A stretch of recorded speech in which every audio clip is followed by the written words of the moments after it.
হরে কৃষ্ণ। পিতা স্বর্গ, পিতা ধর্ম, পিতা পরম দেবতা। এই কথাটা কি ঠিক না ভুল, তারই কিছু ব্যাখ্যা আজকে তুলে ধরব। পুণ্যবান সর্বগুণে গুণান্বিত পিতা সম্পর্কে এই কথা বললে অত্যুক্তি হয় না। স্বর্গ হচ্ছে পুণ্যবান ব্যক্তির আশ্রয়স্থল। অতএব পুণ্যবান পিতার আশ্রয় সন্তানের কাছে স্বর্গতুল্য বৈকি। পিতা যদি ধর্মপরায়ণ হন, ধর্মন্ত সাক্ষাৎ ভগবৎ প্রণীতম ভগবানের দেওয়া নিয়ম কানুন যদি পিতা মেনে চলেন, তবে সেই পিতা মহান ধার্মিক বলে খ্যাত হবেন। পিতা সন্তানের কাছে প্রিয় দেবতাও, কারণ অন্যান্য দেবতারা ঝড় বৃষ্টি খরা বন্যা ইত্যাদি দিয়ে নিষ্ঠুরভাবে আমাদের জর্জরিত করতে পারেন, কিন্তু জন্মদাতা পিতা স্নেহবশত সেই সব দুর্যোগ থেকে আমাদের রক্ষা করবার জন্য প্রাণপণ চেষ্টা করেন। কিন্তু কলিযুগের অধিকাংশ পিতাই অত্যন্ত বিপজ্জনক। কলিগ্রস্ত পিতা পাপ পুণ্য বিচার শূন্য, পাপপ্রবণ, ধর্মবিধি মানেন না, নাস্তিক প্রকৃতির। কলির আড্ডাগুলির মধ্যে যে কোনো বিষয়ে যুক্ত থাকেন। মাংসাহার, বিড়ি সিগারেট সেবন, তাস জুয়া খেলা, অবৈধ সংগাদির মধ্যে জড়িত থাকেন।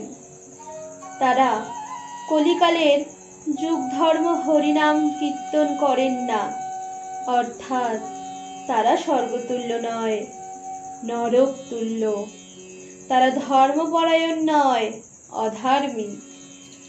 আর তারা কখনো পরম দেবতা রূপে পরিগণিত হতে পারে না, বরং তারা রাক্ষস ভাবাপন্ন হয়ে যে কোনো সময় সন্তানের প্রতি হিংসাপরায়ণ হয়।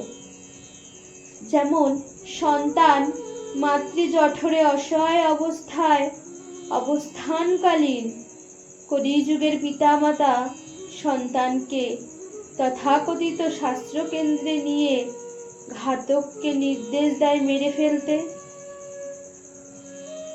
শ্রীমদ্ ভাগবতের শ্লোকের তাৎপর্য ব্যাখ্যা প্রসঙ্গে শ্রীল ভক্তিবেদান্ত স্বামী প্রভুপাদ উল্লেখ করেছেন, মানব জীবন লাভ হয় বহু বহু জন্মান্তরের পর, এবং এই জীবনের উদ্দেশ্য হচ্ছে বিশুদ্ধ হওয়া বা সুসংস্কার সম্পন্ন হওয়া।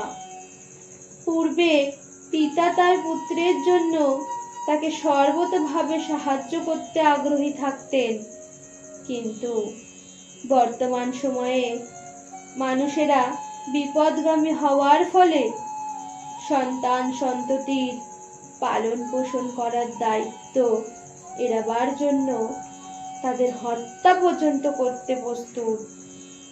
অনেক সময় ছন্নমতি পিতার জন্য সন্তানের জীবনে মারাত্মক পরিণতি নেমে আসে। দেখা যায় পুরাকালে পরম বৈষ্ণব শিব তার পত্নী সতীকে দক্ষ আয়োজিত যজ্ঞ অনুষ্ঠানে যাত্রা করতে নিষেধ করে বলেছিলেন, তোমার পিতা যদিও তোমার দেহের জন্মদাতা, তবুও তিনি অযথা মাৎসর্য বশে আমার প্রতি বিনা দোষেই অত্যন্ত বিদ্বেষপরায়ণ হয়েছেন। তাই তাকে দর্শন করতে যাওয়া আমার পক্ষে ঠিক হবে না। তুমি তার স্নেহের কনিষ্ঠা কন্যা হলেও যে কোনো সময় তিনি তোমার শরীরটি নিয়ে যেতে পারেন।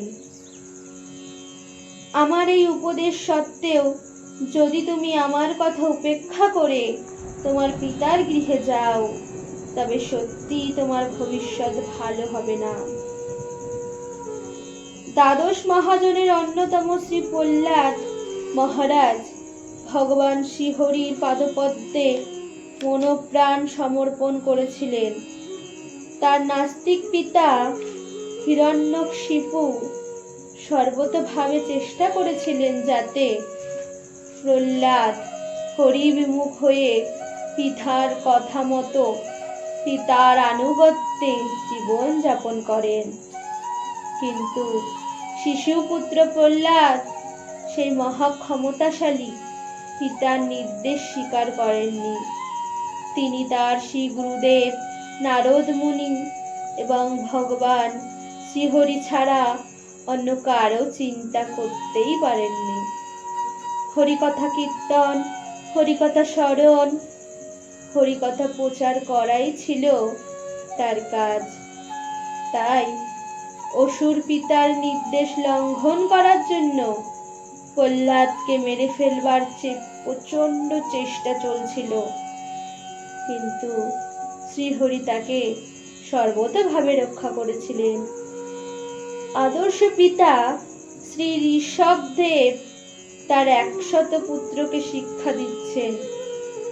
ভক্তিপথের উপদেশ দ্বারা সন্তানকে জন্ম মৃত্যুর এই সংসার চক্র থেকে চিরতরে উদ্ধার করতে যিনি পারেন না, তিনি কখনো সন্তানের পিতা হওয়ার যোগ্য নন। অর্থাৎ তার পক্ষে কারো পিতা হওয়া উচিত নয়। রাধে রাধে।